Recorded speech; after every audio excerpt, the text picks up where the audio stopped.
Kaya muna natin. Kung sibuyas, luya. Ito sauce, mga idol. Ito paste.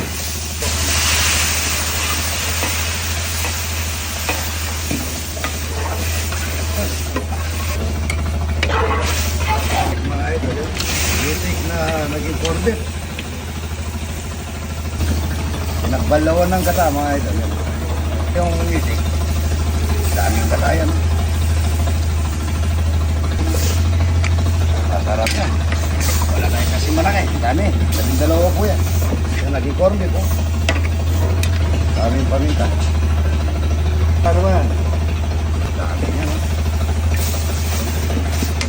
Torreto corned beef, maitik. Nalusaw eh. Kaming oyster sauce dito, mga idol, para manamis-namis. So, eto, sarap na. Tingnan mo. Nalulusaw sa para corned beef.